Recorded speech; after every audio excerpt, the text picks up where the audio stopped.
Potensi wisata Muslim Cina di Indonesia belum begitu besar.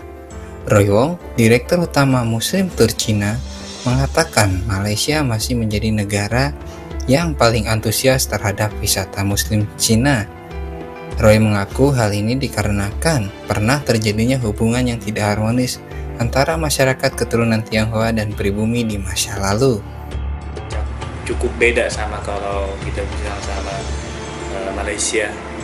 Malaysia dalam touring Muslim Tour China, turis Malaysia antusias cukup tinggi. Bahkan jadi mereka adalah mayoritas untuk ambil Muslim Tour ke China-nya. Itu mungkin karena terhalangan di zaman dulu, zaman Orde Baru, hubungan China dan Indonesia masih belum harmonisan gitu. Tapi mulai sekarang kan, mulai dari 2000 sampai sekarang ini hampir 14 tahun, hubungan bilateral meningkatnya cukup tinggi.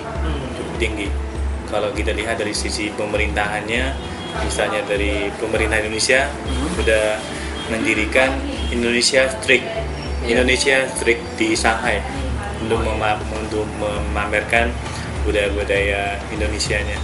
Meski begitu, perlahan antusias masyarakat akan keingintahuan kehidupan Islam di Cina mulai membaik. Menurut Roy, bisnis perjalanan wisata ke daerah Muslim di Cina akan semakin diminati bila semakin banyaknya info mengenai keberadaan Muslim di sana. Muslim Tour China itu kita sebagai satu branding produk baru ya. Jadi, tapi dalam beberapa bulan kita mulai memasarkan.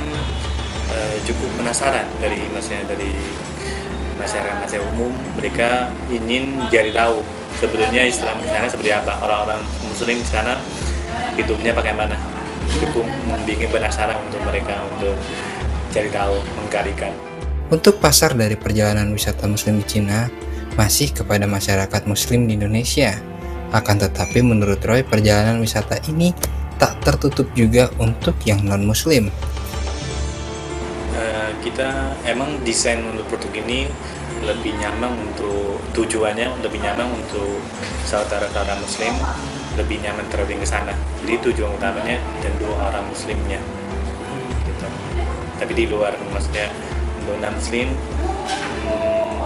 ini cari tahu dengan secara Islam di China, kita nggak tutup kemungkinan juga. Untuk biayanya, Roy menjelaskan tergantung lama dan kota yang dituju. Menurut Roy, kisarannya antara 8 juta hingga 15 juta rupiah. Kalau misalnya mulai dari satu tempat dulu, selama 3-4 hari itu bisa sekitar 8 juta misalnya, 8 juta lah. Ya 3 hari, 8 jutaan. Sampai misalnya 7 hari itu bisa sampai 15 juta. Itu kalau satu tempat ya, Bang? Kalau yang full yang 3 tempat itu berarti tinggal dikaliin aja ya? Iya, 3 tempat misalnya kita bisa beli, kita transferin ke Beijing, terus ke Xi'an, nanti ke Shanghai kita transfer out balik ke Jakarta. Ada 3 tempat. Berapa itu kisaran? 3 tempat rata-rata sih sekitar 15 ya? Kalau kita naik misalnya kita beli penerbangan internasional yang seperti Garuda, Cathay ya 15 juta itu berapa hari? 15 juta 7 hari. 7 hari, 3 tempat 7 hari ya? Iya. Dari Jakarta, Vian Viratmaja melaporkan.